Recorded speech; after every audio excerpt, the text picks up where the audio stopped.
di votare sempre i stessi. Dopo Di Pietro e Ferrero, a chiudere il cerchio ecco Nichi Vendola, presidente della Regione Puglia e leader nazionale di Sinistra Ecologia e Libertà. Una breve tappa ad Agrigento a sostegno della candidatura a sindaco di Giampiero Carta della lista Agrigento Bene Comune.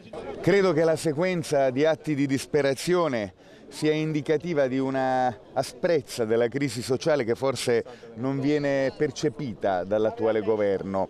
È un disagio insopportabile che con l'IMU sulla prima casa si perfeziona come una specie di patrimoniale sui più poveri, rispetto alla mancanza di coraggio che in Italia invece ci vorrebbe, il coraggio di colpire le grandi ricchezze, i grandi patrimoni, di colpire la rendita finanziaria. Invece si continua a impoverire il ceto medio, si continua a far pagare in termini di tassazione e di tagli della spesa sociale quelli che hanno già pagato troppo.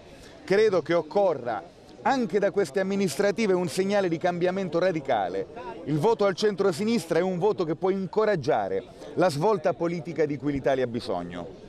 Agrigento è uno dei tesori dell'umanità, ma è anche uno dei corpi più fragili, più a rischio del tessuto urbano italiano. È una città in pericolo, è una città che avrebbe bisogno di un'opera gigantesca di manutenzione e di messa in sicurezza.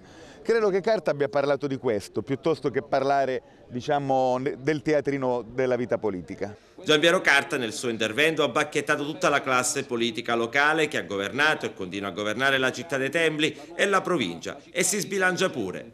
Oggi noi siamo un passo da un risultato clamoroso. I sondaggi che non escono più danno Carta in una crescita esponenziale, perché Carta è l'unica novità che si è presentata in questa campagna elettorale.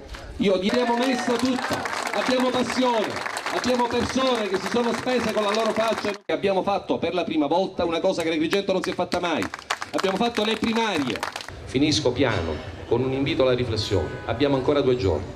Chiamate i parenti, chiamate le persone che conoscete. Riuscite a essere lievito di una pasta che ormai sta montando e che ha innervosito tantissimo gli avversari.